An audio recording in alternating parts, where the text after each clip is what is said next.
नेका ठीक बना हो, नेटा कबार के गणिया में डाल दे। लुगाइयो जनाना एवं जनानियों, आप लोग के निहुर के गोड़ लागतानी। आप लोग के मालूम है बा कि चुनाव का माहौल चलता।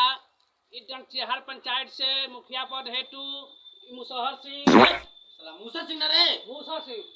सिंह और सरपंच पद हेतु मोरई पासवान और वार्ड पद हेतु गोईठाराम उठल बना जा। ये लोग आप लोग के पारा पारी दिहा जा। आप लोग के अच्छा लगी तो लेके मार दे हम जा। ठेपा अब दूसरा बात मत समझ जा। सबसे पहले आवतानी मुसहर सिंह, जवन की मुखिया पद खातिर उठल बाना। करते हैं व्यापार तो हानियां बहुत हैं और जीते हैं जिंदगी तो परेशानियां बहुत हैं। फिर ना रुकते हैं ना झुकते हैं, पी के पड़े रहते हैं, क्योंकि हम पर इन नेताओं की मेहरबानियां बहुत हैं। हाँ तो आई जा, मुसहर सिंह के मुखारबिन से कुछ भाषण सुन ले जा। आई मुसहर सिंह। सबसे पहले तो निहुर के गोड़ लागतानी तोहरे मुंह में। आप सभी तो जानते हो खब जा हमारे बाबू संपपड़ी सिंह के तोहरे मुंह में। ए पंचायत खाती बहुते काम कईना तारा मुंह में। अपने अवस्था के देख के अब उ बैठ गइल बाना तोहरे मुंह में। यही से हम उनकर बेटा उठल बानी तोहरे मुंह में। पिछलका मुखियावा तो पूरा सरकारी पैसा घटोला कर लेलस तोहरे मुंह में, लेकिन एना पर हमारा के जिताइन जा।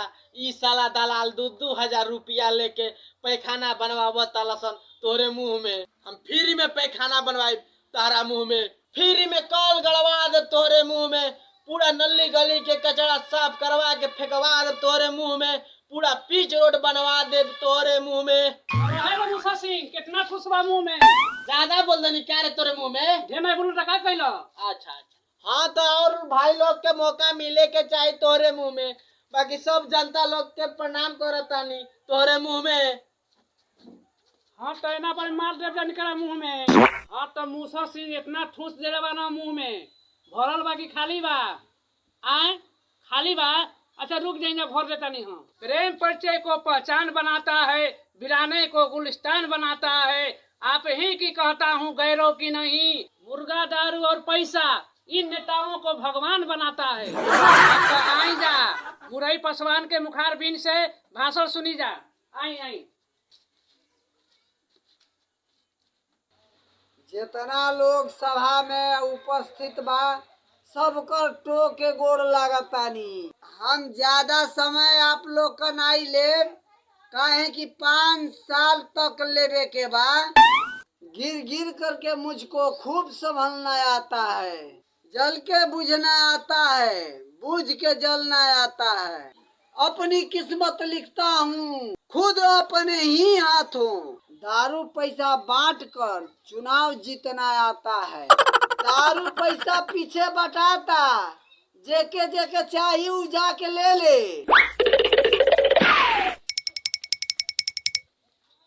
अरे लखेदना, ई मुरैया सारा जनता भगा देला। अरे मुरैया, जब भाई कह रहे थे दारू चिकना देले रहते तोरे मुंह में, साला दारू पैसा लेके चिकना न गिरे चल गेला सब तोरे मुंह में।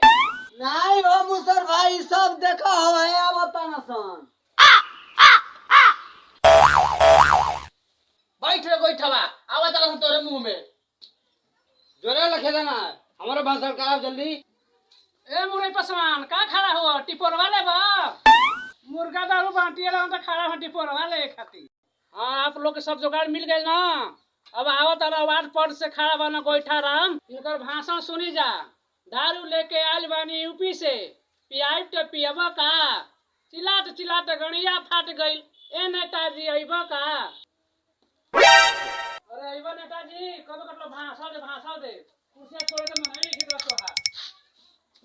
सब पियकड़ भाई लोग के निहुर के गोड़ लागतानी। मुश्किलों से भाग जाना आसान होता है, हर पल जिंदगी का इम्तिहान होता है। दारू पैसा बांटने वालों का कुछ नहीं होता यहाँ, सच्चे ईमानदार नेता के कदमों में जहान होता है। कि जितना शर्ट पैंट वाला नेता होना सन, सारा जनता का पैसा हड़प करे वाला होना सन।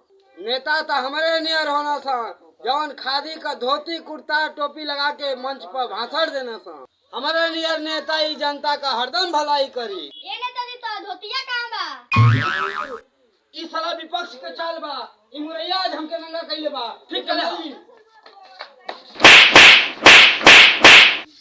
उन्हें दिन के लिए कुछ तो इन्हें एहतराम करूं, जरा जगह मिले तो इन्हें सलाम करूं। मुझे तो होश नहीं, आप ही मशवरा दीजिए, कहाँ से छेड़ू फसाना और कहाँ काम तमाम करूं।